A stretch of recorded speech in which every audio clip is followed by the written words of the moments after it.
Bienvenidos a un nuevo noticiero del Poder Judicial, un espacio dedicado a revisar las principales informaciones ligadas a la justicia chilena.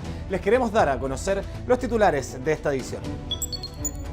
Corte Suprema acoge el 41,7% de los recursos presentados por extranjeros que evitan la expulsión del país.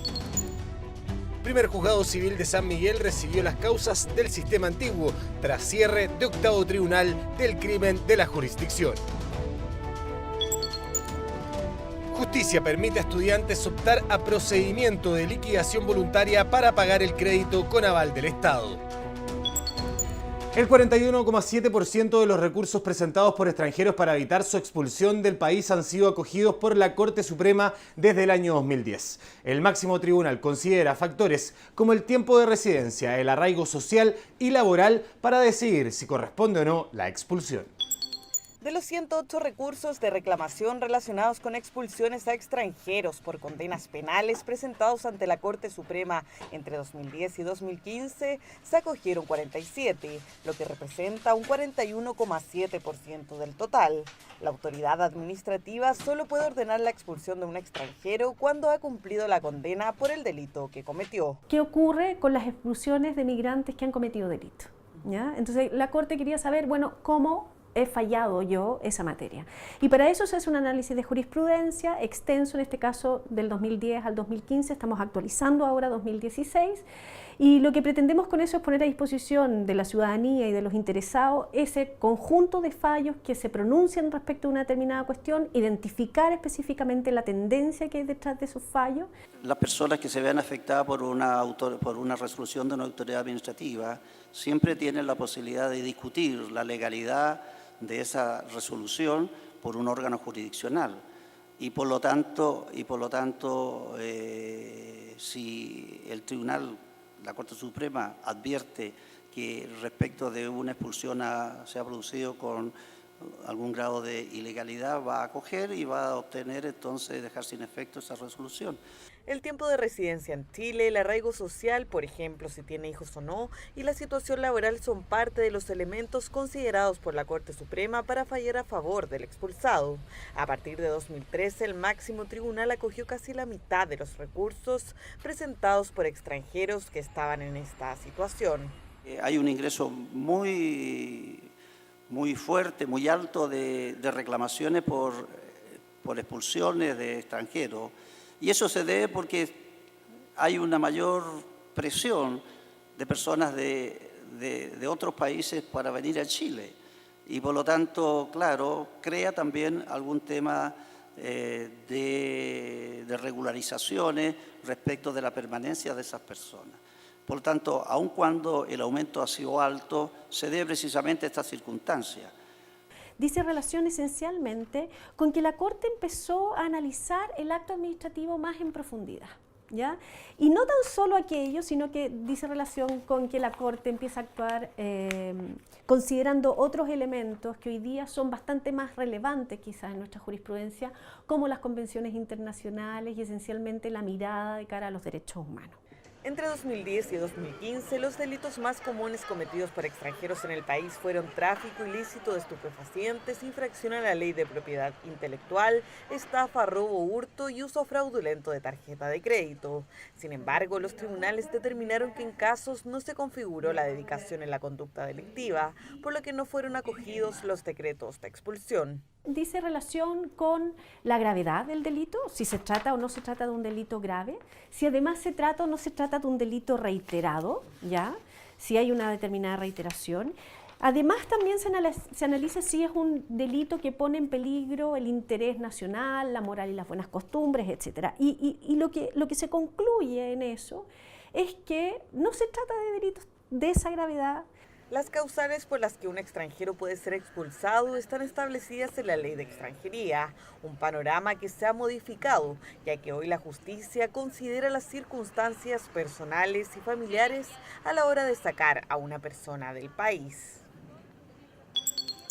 Con el destape de las estafas piramidales en 2016, resurgió el análisis sobre el mecanismo de extradición que se aplica en Chile según los acuerdos bilaterales suscritos y las normas vigentes de derecho internacional. Durante 2016, la atención de los medios de comunicación se centró en la revelación de varios casos de estafa piramidal, entre ellos los cometidos por Alberto Chang y Rafael Garay, detenidos en Malta y Rumania respectivamente. En Chile comenzó un proceso judicial contra ambos y el primer paso fue solicitar la extradición. En el caso de Chile sería aquellas hipótesis en que el Estado de Chile solicita a un Estado extranjero para que un imputado que se encuentra en ese país sea entregado a Chile para ser juzgado en nuestro país o bien para que cumpla una condena en nuestro país.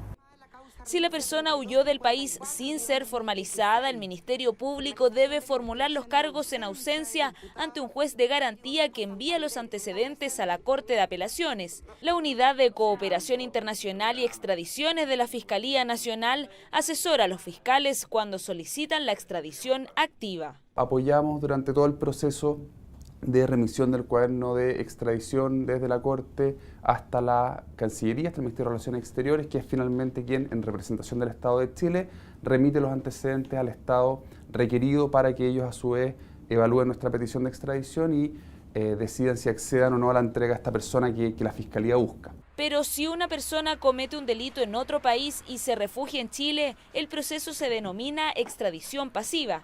Es decir, es el Estado extranjero el que formula al Estado chileno la opción de trasladarlo para ser juzgado o para que cumpla una condena ya impuesta.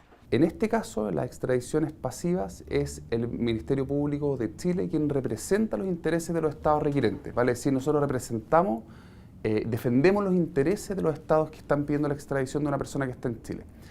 Esa tramitación se realiza ante la Corte Suprema, quien debe designar un ministro de la Corte Suprema, quien actuará como un tribunal unipersonal y quien tramitará íntegramente, de acuerdo a las reglas que contempla el Código Procesal Penal, el procedimiento de extradición pasiva. Tanto la extradición activa como pasiva son concedidas o rechazadas mediante una sentencia del tribunal competente.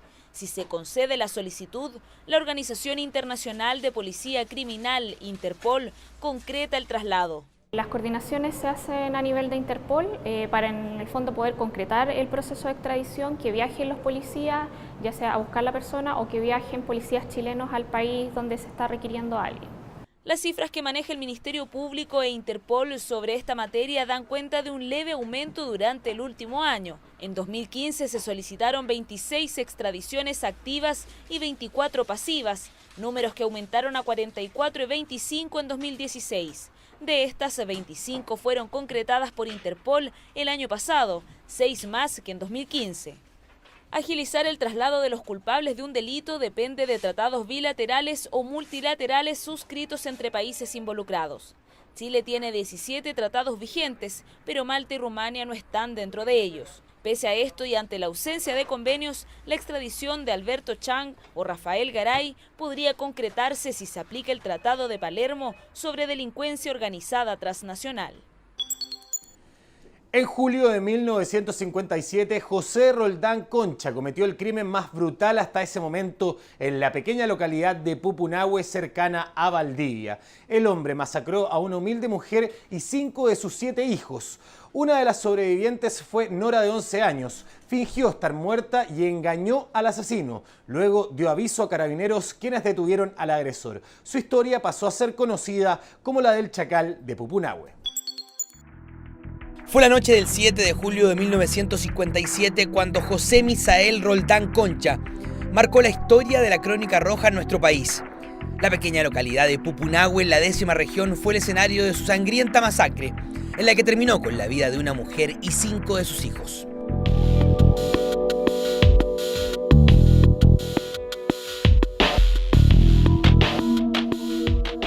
La tarde del 7 de julio de 1957, el denominado Chacal de Pupunahue bebió chicha con su amigo Manuel Villagrán.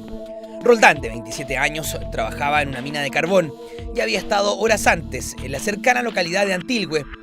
Allí había firmado en el retén de carabineros porque gozaba de libertad condicional, tras haber sido condenado por otro asesinato 3 años antes.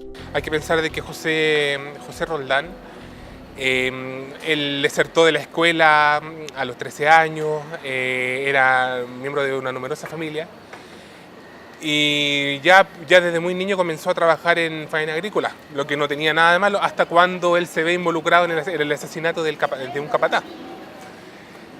por lo cual se condenó en Argentina por un tiempo, pero ya había sido condenado a 4 años en la cárcel de Victoria. Llegada la noche y en estado de ebriedad, el robusto sujeto de 1,70 m y 80 kilos cenó junto a sus padres y algunos de sus hermanos. Luego decidió ir a comprar fruta donde una vecina y en el camino recogió un fierro. Pide que le entreguen naranjas y cuando vuelve esta señora que estaba con 6 hijos, uno estaba trabajando en minería, la ultima a golpes.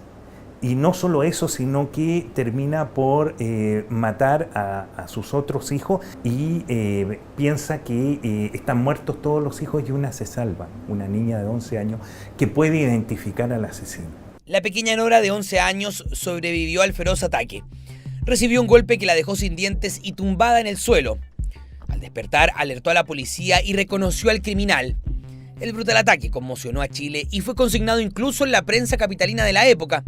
Los detalles eran escabrosos y relataban que Roldán incluso cometió necrofilia con el cuerpo muerto de la mujer e intentó incendiar la casa para borrar la evidencia. Pero se da en esto, se da en una situación de vulnerabilidad, en una situación de pobreza, de alto consumo de alcohol y de violencia naturalizada, como ocurría en esos años en el mundo rural chileno. Durante el juicio, el Chacal se limitó a culpar al alcohol de su brutal ataque. En 1961, el magistrado del segundo juzgado de Valdivia dictaminó en primera instancia la pena de muerte. Sentencia confirmada por la Corte Suprema al rechazar un recurso de casación interpuesto por la defensa del asesino. En última instancia, recurrieron al indulto presidencial. Finalmente no fue cumplida la pena de muerte porque fue conmutado por presidio perpetuo por el entonces presidente Carlos Ibáñez del Campo, que en ese segundo periodo no era tan severo, por supuesto, como en el primer periodo.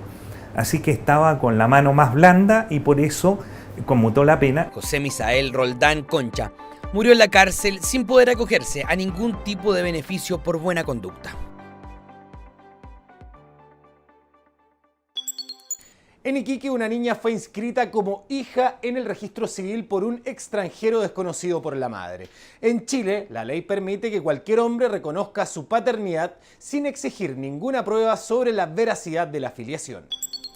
Un insólito hecho le ocurrió a una mujer cuando solicitó a través de la web del registro civil el certificado de nacimiento de su hija. Como padre de la niña aparece un hombre extranjero que ella no conoce, incluso le puso su apellido. La situación le impide seguir la demanda que comenzó por pensión alimenticia contra su expareja. En estos momentos, el padre legal de la niña es un total desconocido y además extranjero. La pensión de alimentos solamente se puede decretar contra quien aparezca como padre legal, ¿ya? Por lo tanto, si aparece una persona que no es la persona que ella pensaba como padre, primero va a tener que solucionar ese problema antes de iniciar la demanda de pensión de alimentos. Hay que dividir en dos vertientes. La primera es la penal, que efectivamente está consagrado como delito la usurpación de estado civil, que se refiere a cuando una persona supone o se arroga un estado civil que no tiene. Por ejemplo, si yo lograra que se me reconociera públicamente en los registros públicos como hijo de un famoso para obtener beneficio en su herencia. Para que un hombre reconozca la paternidad de un niño, solo debe ir al registro civil con su carnet de identidad y los datos de la partida de nacimiento del hijo. De ahí la facultad con que este extranjero reconoció a la hija de esta iquiqueña, que ni siquiera lo conoce. Para revertir esta situación debe pedirse la impugnación de paternidad. Este procedimiento judicial deja sin efecto una filiación, es decir, anula la paternidad y debe hacerse en los tribunales de familia, ya sea por la madre, el padre o los hijos. Hay que entender que siempre nuestro ordenamiento jurídico, tanto el nacional como el internacional, busca que los niños tengan filiación paterna y materna, porque eso obviamente da mayor seguridad y certeza al niño. Hay temas de carácter económico, como pensiones de alimentos, manutención, herencia. Por tanto, siempre se va a preferir que los niños tengan filiación de ambos padres porque se entiende que van a vivir en un grupo familiar. La impugnación exige, nuestra ley exige demandar la reclamación y la impugnación simultáneamente. Habiendo un padre, tiene que hacerse las dos acciones simultáneamente. Y como toda demanda debe ser notificada a ambas partes, porque se reclama respecto a uno y se impugna respecto del otro. Por otro lado, existe el delito de usurpación de estado civil. Este se configura cuando una persona se hace pasar por otra para obtener un beneficio o causar algún tipo de daño. Aquellas personas que se inscriben como padre o madre de un niño que no es su hijo cometen esta falta. Sufrirá pena de presidio menor en sus grados medio a máximo una multa de 11 a 20 unidades tributarias mensuales. Es decir, es un delito que técnicamente tiene una pena asignada bastante baja y está dentro del párrafo de los delitos contra el Estado civil y la unidad de la familia. En el caso de la madre que se dio cuenta que el padre legal de su hija es otro, presentó una denuncia y una demanda por usurpación de estado civil, trámites necesarios para que la impugnación de paternidad se haga efectiva. El inicio del año 2017 marcó el cierre definitivo del 8º Juzgado del Crimen de San Miguel. Desde ahora, 6.000 órdenes de aprehensión y 600 causas vigentes son tramitadas por el primer juzgado civil de la misma jurisdicción. El plan de acción diseñado para concretar el cierre definitivo del 8º Juzgado del Crimen de San Miguel dio resultados. El último día del año 2016, las causas pendientes fueron trasladadas al primer Juzgado Civil, su continuador legal. Se ha desarrollado dentro de los parámetros que nosotros nos fijamos. Yo creo que eso es la cuestión más relevante que señalar, porque hubo todo un itinerario de alguna manera en el tiempo y respecto también de ciertas acciones en concreto que tenían que irse realizando, y eso se ejecutó y por lo tanto estamos muy conformes. Dentro de las medidas centrales para materializar este traslado está la creación de una unidad especializada compuesta por una decena de funcionarios del extinto tribunal. Al conocer las causas que quedaron pendientes, estarán encargados de continuar su tramitación. Está compuesta, digamos, de 12 funcionarios que fueron traspasados como unidad de apoyo a la tramitación de causas criminales al primero civil. También se dispuso el apoyo en la infraestructura a fin de contar con una nueva casa, por decirlo así, del primer juzgado civil que pudiese albergar a todos los funcionarios en una misma dependencia. Esta unidad se traspasó, como digo, casi íntegramente al primero civil, de tal manera que y ese, digamos, fue uno de los elementos importantes para el buen éxito, porque son aquellos funcionarios que ya llevaban la tramitación de esas causas, ¿no? Y por lo tanto tienen la experiencia necesaria para poder continuar con la función. El trabajo del tribunal está enfocado en determinar cuántas de las 6.000 órdenes de aprehensión pendientes siguen realmente vigentes.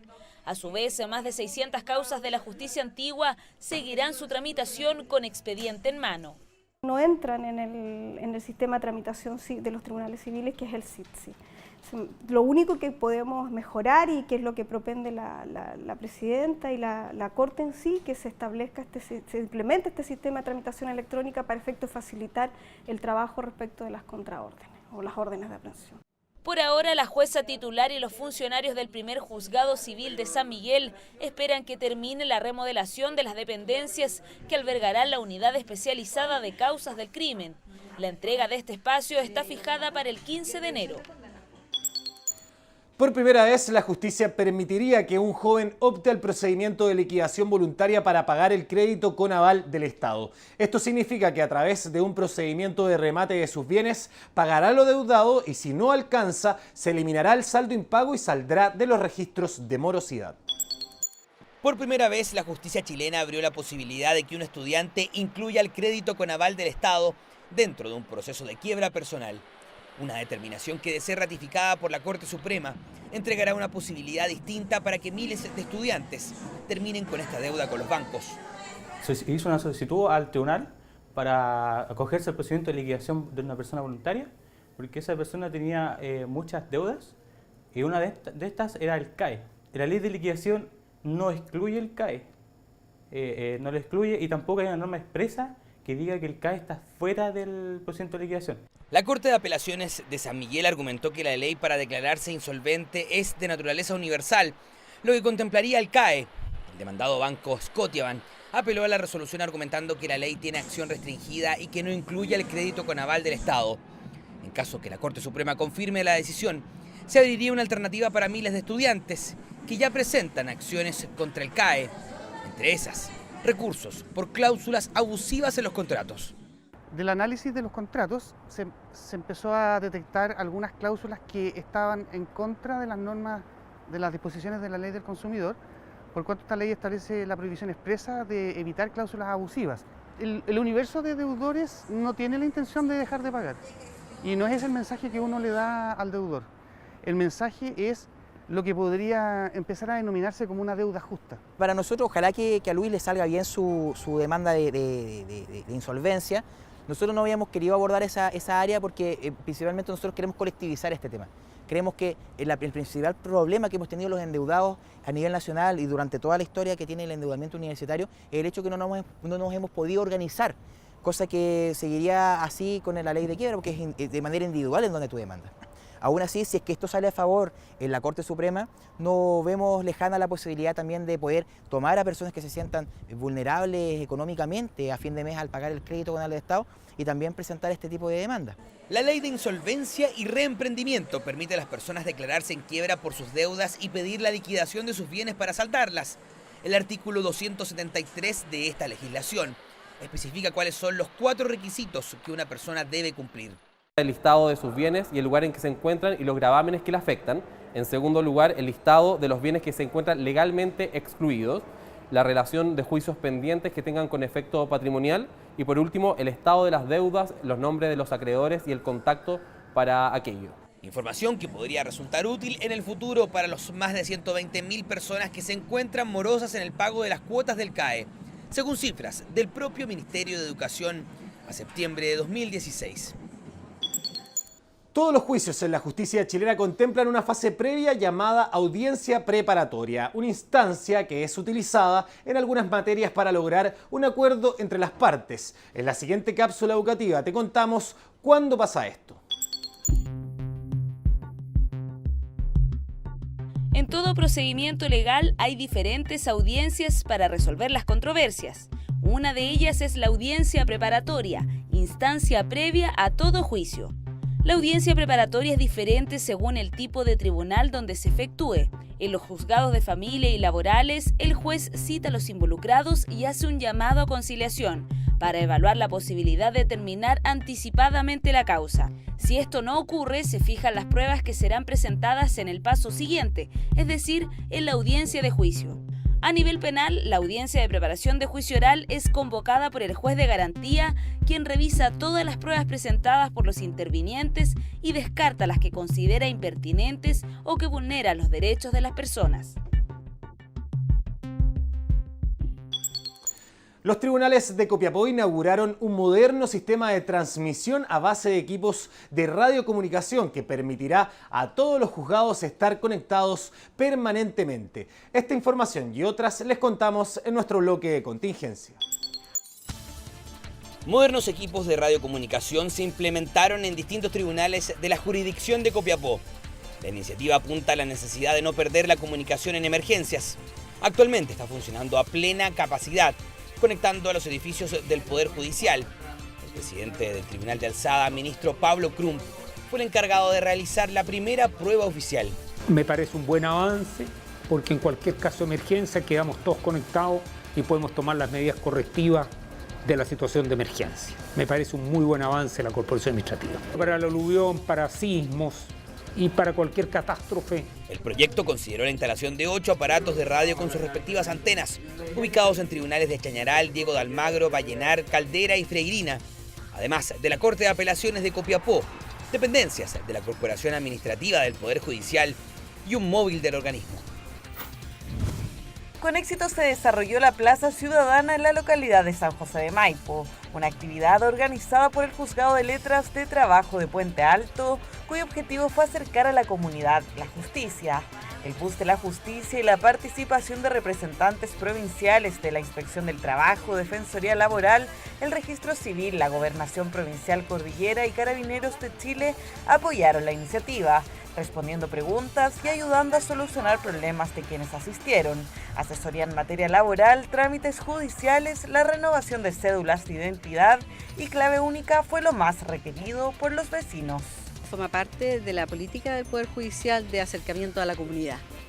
Que el Poder Judicial ya no se vea distante como antiguamente, sino que al revés, la comunidad siente que el Poder Judicial tiene interés en absorber las consultas, las inquietudes, que estamos insertados en la comunidad. Hay orientación, información y se pueden hacer trámites simples, obtención de copias, información respecto de causas que se encuentren vigentes, también se puede consultar respecto de cuáles son los pasos a seguir para poder iniciar, por ejemplo, una demanda en materia de familia, laboral u otra. El ministro de Desarrollo Social y la Dirección Nacional del Servicio de la Discapacidad entregaron los premios Sello Chile Inclusivo 2016 a las instituciones públicas y privadas que han impulsado la inclusión social de personas con algún tipo de discapacidad. Entre los destacados, el Poder Judicial obtuvo el galardón Edificio Accesible, que reconoce el compromiso permanente en brindar acceso a las personas que sufren de alguna discapacidad a las instalaciones de la justicia. Este año participaron 50 instituciones públicas y empresas privadas en las 3 categorías que otorgan este sello y certificación.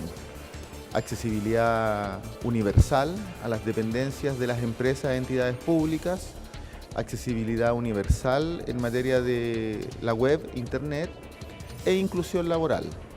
De estas 50 instituciones, 24 calificaron con alguna de las 3 modalidades y 7 obtuvieron el sello inclusivo. En esta oportunidad fueron premiados el Juzgado de Familia de Talca, el Tribunal de Juicio Oral en lo Penal de Concepción y el inmueble que alberga el Juzgado de Garantía y el Tribunal de Juicio Oral en lo Penal de Puente Alto. Este es el tercer año consecutivo que el Poder Judicial recibe este reconocimiento. Hasta acá la revisión de noticias de esta edición del noticiero del canal del Poder Judicial. Nosotros nos despedimos dejando a los invitados, como siempre, a que visiten las diversas plataformas digitales del Poder Judicial y además nuestro sitio web www.poderjudicialtv.cl. Que estén muy bien.